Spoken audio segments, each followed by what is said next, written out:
à l'instant. Catherine voulait intervenir. Je voulais revenir sur quelque chose, en fait, effectivement, excusez-moi. Il y a deux choses, en fait. Là, on parle d'émissions consacrées uniquement à la musique de cinéma. Mais moi, il me semble que la musique de cinéma peut intervenir dans des émissions de cinéma, tout simplement, qui ne soient pas forcément consacrées à la musique. Parce que la musique de cinéma, c'est pas de la musique normale. Je veux dire, Wally peut nous expliquer, vous avez plein de compositeurs ici, la composition pour le cinéma n'est pas une composition de musique toute seule, toute simple. Il y a autre chose dans la composition de la musique de Totalement cinéma. d'accord. Donc quand on fait dans des émissions, et ça c'est possible dans n'importe quelle émission de radio, en tout cas parce qu'à la télévision c'est plus compliqué, mais en radio, rien n'empêche, et moi je le fais toutes les semaines, je vous invite à aller écouter mon émission, je le fais toutes les semaines parce que les réalisateurs ont grand plaisir aussi à expliquer comment et pourquoi ils travaillent avec un musicien de cinéma. La première fois que j'avais vraiment parlé, c'était avec Sergio Leone, dans les années 80 et Ennio Morricone, tous les deux, comment ils expliquaient comment ils travaillaient ensemble. Pourquoi on met une musique là? Qu'est-ce qui construit l'image et la musique ensemble? Donc c'est pas forcément de faire que des émissions sur la musique de cinéma, c'est de faire comprendre que la musique, dans une émission normale de radio... C'est d'impliquer la musique de film dans les émissions. Bon, alors évidemment, la radio, c'est génial pour ça, parce qu'on passe les bandes-son. Donc, et les cinéastes demandent que ça, d'expliquer pourquoi ils ont pris tel ou tel musicien. Le musicien qui explique comment il travaille, s'il travaille film terminé, sur scénario, il explique son processus mental. Moi, je trouve ça passionnant, et on peut le faire film après film. Puis il y a autre chose aussi qu'on peut faire, et que nous, on a essayé de faire avec Arte. Bon, alors moi, je parle beaucoup de films africains, je suis là aussi un peu pour ça, parce que je suis la seule qui travaille un peu sur d'autres types de cinéma ici, mais parce que la musique de film existe beaucoup aussi dans le cinéma africain. C'est quelque chose qui existe depuis le début de ces cinémas. Ils ne sont pas vieux, ils ont 50 ans, certes. Mais avec Arte ou avec Blackout, quand on fait des collections de DVD, par exemple, je pense au film Yen de Djibril Diop Mambéty ou aux collections de cinéma africain, il y a 3 volumes chez Arte, on a mis systématiquement les musiques des films avec le DVD. Pourquoi on ne peut pas faire ça? C'est Pistes musicales séparées. Avec un CD à l'intérieur, avec les meilleures musiques, les meilleurs extraits musicaux, et même des extraits sonores dans lesquels il y a des petits bouts de musique qu'on ne peut pas utiliser en soi, puisque ce sont des bouts de musique composés pour faire une scène de 15 secondes, mais là où la note ou les 3 notes importantes concourent à l'atmosphère de la séquence cinématographique. Ça, c'est pas compliqué, c'est donc juste une question de volonté. Et à partir du moment où ces musiques, comme faisait Milan avant, sont diffusées en CD, parce qu'il y avait les éditions Milan, moi j'étais abreuvée de musique de film, il n'y a plus d'édition. Oui, par semaine. Comment voulez-vous que les gens achètent des musiques de film voilà, mais si on ne les a pas en commerce, comment est-ce qu'on peut les acheter et les retrouver? On ne peut pas. Donc c'est aussi toute une volonté qui ne dépend pas que de nous. Ça dépend aussi, c'est pour ça que je demandais à Thierry, ça dépend des patrons de presse. Et ça, c'est sans doute plus facile en radio qu'en presse écrite, parce que c'est difficile de parler déjà des images. Donc en plus des musiques en presse écrite, c'est pas évident. C'est un exercice très compliqué où il faut vraiment que la personne soit extrêmement douée. En télévision, c'est pas du tout facile. La télévision, parce que voilà, une fois que vous avez la musique, vous n'avez pas d'image. Donc voilà, l'image bouffant le sens, ça n'existe pas. J'ai jamais trouvé comment on pouvait parler de cinéma à la télévision. Et donc en radio ou en blog ou internet, là oui, on peut utiliser le son seul.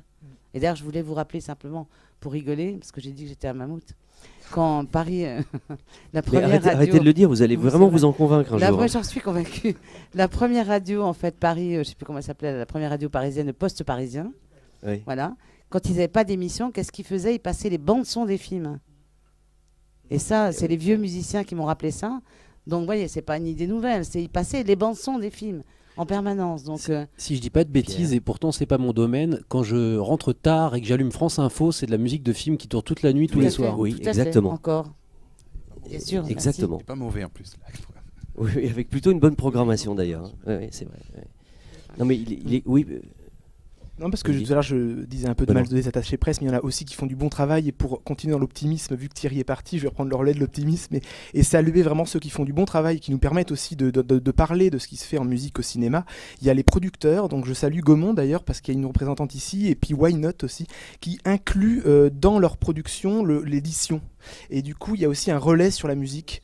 Dans ce rapport-là, et aussi les compositeurs évidemment, parce qu'on a aussi une relation avec les compositeurs qui deviennent aussi des amis, avec lesquels on peut aussi travailler évidemment en étroite amitié. Je me demandais, Olivier, puisque vous intéressez beaucoup à l'actualité, à tout ce qui se passe et à tout ce qui se dit évidemment, vous allez vous picorer à droite à gauche.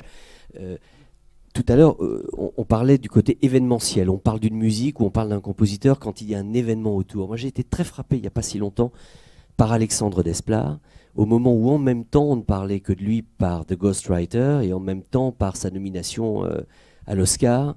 Et c'était extraordinaire de voir que finalement, on citait un nom parce que simplement quelqu'un se distinguait pour une des récompenses les plus importantes au monde, l'Oscar de la musique à Hollywood. C'est vrai que c'est quand même important et les Français n'ont pas été si nombreux à être nommés et encore moins à l'avoir obtenu.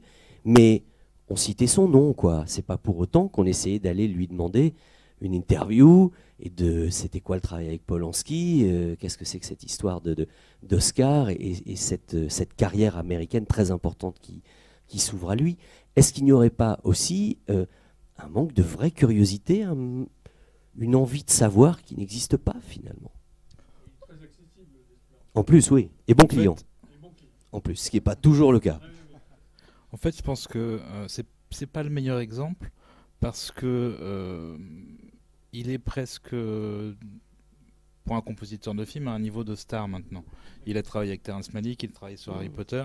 Oui, mais personne ne connaît son visage. Il y a eu un petit peu d'interviews, pas dans les créneaux les plus grand public, mais il y a eu des choses. Et en deçà de Desplat, effectivement, tous les autres n'intéressent personne. On n'a pas envie de les mettre en lumière. Enfin, on n'a pas envie, c'est pas mon cas. Mais les grands médias n'ont pas envie de le faire parce que c'est pas vendeur. Mais quand on regarde déjà le journalisme cinéma en soi, 95% de ce que font les journalistes concerne les acteurs des films, les films eux-mêmes, éventuellement l'histoire. Et s'ils veulent vraiment aller en profondeur, ils vont peut-être développer sur les thématiques qu'ils ont cru décerner dans le film. Mais ça s'arrête là. On ne parle pas du montage, on ne parle pas de la photo. Pourquoi la musique aurait un meilleur traitement ? Décor, vous parliez tout à l'heure d'Alexandre Troner, il est vraiment l'exception qui a confirmé un petit peu la règle. Frédéric, je pense que vous allez réagir là-dessus.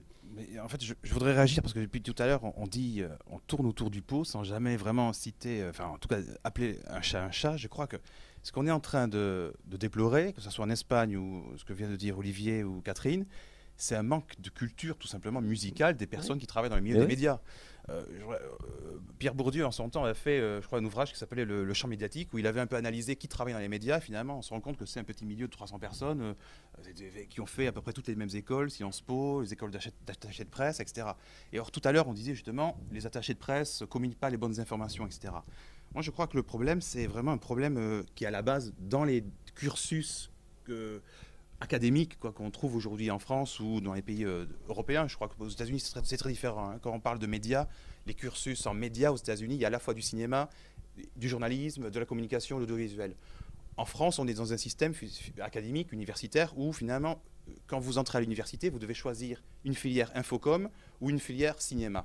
Si vous êtes dans une filière cinéma, vous êtes dans une filière artistique, avec des cours d'histoire de l'art, d'histoire du cinéma, d'esthétique, etc. Et si vous êtes dans une filière infocom, vous avez des cours de tout ce qu'on faisait dans les années 70, encore un peu aujourd'hui, c'est-à-dire Adorno, la domination des médias, les médias de masse, etc. Et donc, il manque dans ce côté-là, justement, de véritables cours d'apprentissage, de lecture de l'image, et pour éveiller chez les journalistes une véritable sensibilité. Et c'est d'ailleurs pour cela qu'on a lancé cette année, enfin à la fin de l'année dernière, l'ouvrage « Analyser la musique de film ». Enfin, je ne vais pas faire la promotion de l'ouvrage, mais enfin qui répondait à cette demande-là. Parce qu'on se rend compte qu'aujourd'hui, dans les ouvrages, dans les manuels, si vous voulez, d'analyse de cinéma, d'analyse de séquence, on analyse ce qu'on a dit tout à l'heure, la mise en scène, le jeu des acteurs, les décors, les costumes éventuellement. Mais alors, pas la dimension sonore. Non pas parce qu'il n'y a pas une envie finalement de le faire, mais c'est parce que l'enseignement universitaire est fait de manière à ce que lorsque vous êtes étudiant en classe de cinéma, eh bien, les cours d'analyse de film sont faits par des enseignants de cinéma, non pas des enseignants de musicologie. Donc ce qu'il faudrait, idéalement, c'est des enseignants capables d'enseigner finalement l'analyse de film tout en enseignant également la dimension musicale. Et donc, ça passe par la formation continue des personnes, l'apprentissage et puis des méthodes. Et ce qui manque, et c'est pour ça qu'on a proposé donc cet ouvrage, Analyser la musique de film, qui ne propose pas non plus une seule méthode, mais qui est un ouvrage collectif qui est fait à partir de plusieurs personnes qui, à des degrés divers, enseignent la musique de film. Alors ça va de la maternelle à l'université. On a des gens qui sont en maternelle, qui sont dans des classes spécialisées, qui enseignent la musique de film aux enfants. On a bien évidemment au collège ou au lycée, puisqu'on a des programmes d'éducation, alors soit d'éducation musicale ou de temps en temps on peut avoir une œuvre de musique de film. Ça s'est produit il il y a 4 ou 5 ans avec une œuvre de Bernard Herrmann qui était au programme du baccalauréat. Et on a aussi, au niveau, à d'autres degrés, dans les universités, et également dans les écoles de musique, les écoles départementales, les conservatoires de région, où on a des classes d'écriture musicale qui, de temps en temps, approchent de manière souvent un peu maladroite la musique de film. Alors on appelle ça la musique à l'image ou la musique pour les médias, mais c'est jamais réellement de la musique de film. Donc ce qui manque en France aujourd'hui, là j'en appelle peut-être à notre président du CMF, c'était un véritable cursus universitaire, un peu sur le modèle américain, qui serait diplômant, c'est-à-dire reconnu institutionnellement, c'est-à-dire à Bac+3, Bac+5, une licence ou un master musique de film, et non pas une sorte de, finalement, je vais être un peu méchant avec mes collègues musicologues, mais bon, une sorte de saupoudrage de cours de temps en temps, un peu de musique à l'écran ou de musique à l'image, comme si le terme musique de film, finalement, n'avait pas tellement sa place dans le monde universitaire. Donc je crois que c'est ça l'enjeu pour les prochaines années, c'est qu'on est vraiment en France un master à Bac+5, diplômant, qui serait reconnu nationalement comme un vrai diplôme, qui reconnaîtrait la compétence du compositeur de musique de film, et voilà, du compositeur, et puis bon, éventuellement aussi des journalistes qui voudraient s'y inscrire. Voilà. Oui. Il y a un seul endroit en France où on peut le faire, c'est à Aubagne. Exact, où il y a un oui, festival exact, de musique, exact. musique et son. Où les deux se rencontrent. Voilà. Sinon, et où les étudiants peuvent écouter la musique de film, je ne sais pas s'il y a des... Oui. Et où il y avait un bouquin cette année formidable de Daniel Dehaye qui s'appelait Entendre le cinéma. Je voudrais juste faire une parenthèse. J'ai ici un de mes étudiants de l'université de Metz, donc, qui est membre du CMF, puisqu'il est compositeur de musique de film, et il veut valider son expérience. Parce que c'est aussi un moyen d'être diplômé, c'est de valider son expérience. Et on a vraiment le cas typique avec cet étudiant, puisqu'il essaye de valider son expérience. Alors, la première chose qu'on lui demande, c'est quelle est votre expérience? Alors, il dit, je suis compositeur de musique de film. Et alors, ce qu'on lui a répondu, c'est, vous voulez une maîtrise, une licence, parce qu'il demande une licence. Donc, il veut... Puis bon, il est professeur dans un conservatoire, et puis il a 10 ans d'expérience, ça correspond au niveau licence. Mais là, le problème se pose, c'est que s'il demande une licence en musicologie, il n'a pas non plus toutes les... Enfin, c'est pas ce qu'il souhaite, puisqu'il aimerait travailler dans la musique de film. Et s'il demande une licence en cinéma, donc, puisqu'il a toute l'expérience du métier, il a travaillé avec des réalisateurs, il a fait des courts-métrages, il a une bonne connaissance empirique, mais il n'a pas la reconnaissance qui va avec. Donc c'est vraiment s'il y avait aussi...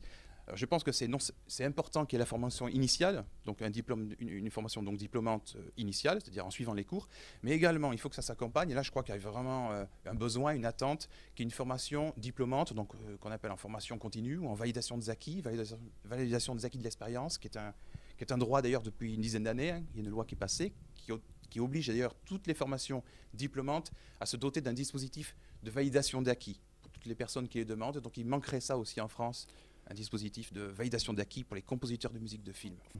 Je veux juste préciser que la VAE, c'est vraiment un dispositif très particulier. La VAE, c'est-à-dire que c'est un dispositif qui doit, en principe, et c'est dans toutes les disciplines, c'est aussi pour le journaliste, c'est-à-dire que quelqu'un qui a travaillé pendant 10 ans comme journaliste, qui n'a pas fait d'études, peut, normalement, par la loi, c'est inscrit, prétendre à la délivrance du diplôme de journaliste.